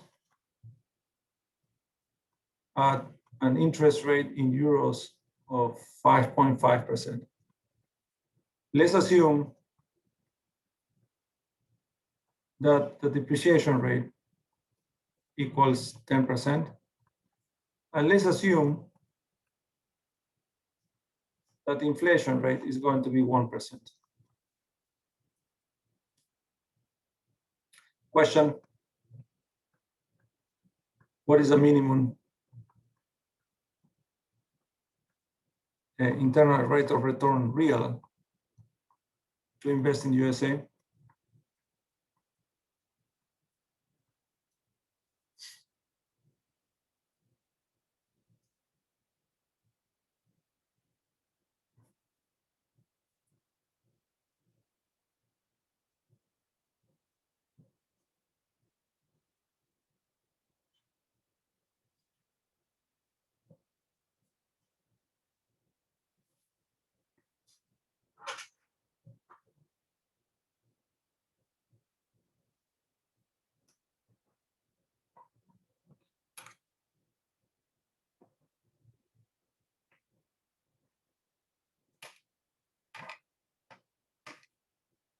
Two minutes to do this.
Okay, guys, it's the same question. It's simply replacing it here, right? So my internal rate of return real is going to be equal to what? Equal in dollars. It's going to be equal to what? 1.055, correct? Times 1.1 divided by 1.01 minus 1. So what do you get here? 14.9%. 14.9%. So this is the minimum, guys, that you should request, that you should request in terms of in real terms.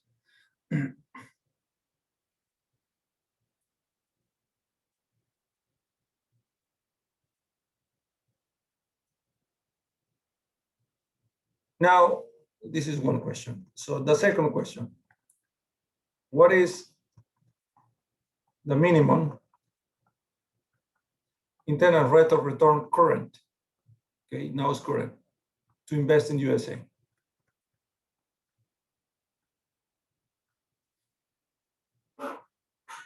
If you have the real, guys, you know how to transform real into current, right? So this is what we have seen when we included inflation. So remember that the formula is always IC equals 1 plus IR, 1 plus pi minus 1, okay? So this is real. So you can derive from there and you can transform a real into a current, of course, just using this formula.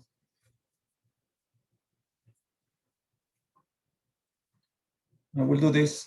So basically my internal rate of return, if I use this formula, current is going to be equal to 1.149 times 1.01 inflation minus 1. So this is equal to what, guys, please?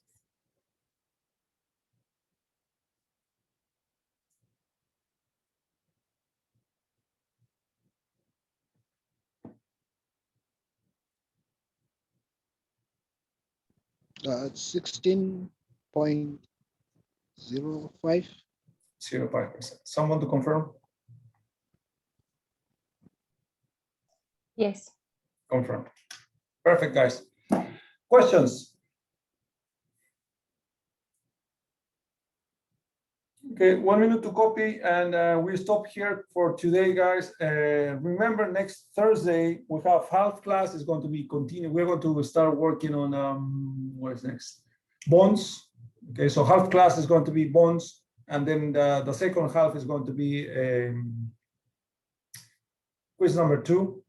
And remember, quiz number 2 is we'll cover the topics that we have already covered at the beginning of the class.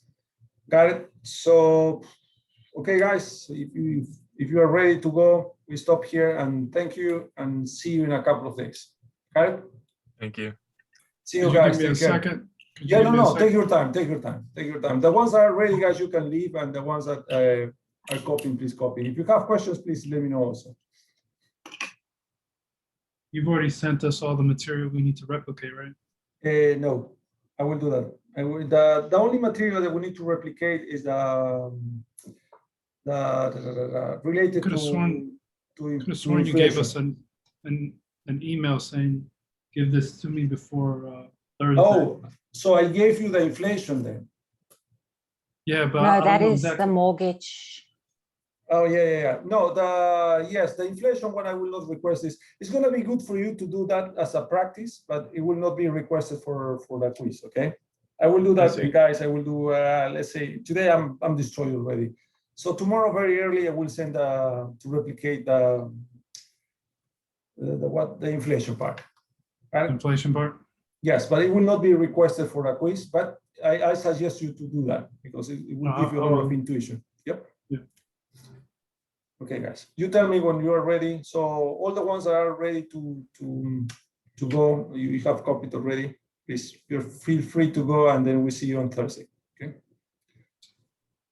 All right, so you send it to us tomorrow morning. All right. Yeah. Have a good evening, Professor, sir. Thank you. Same to you. Take care. See you guys. Have a good night. Take care. Bye. Bye. Thank you. Bye. Bye. Thank you. Bye.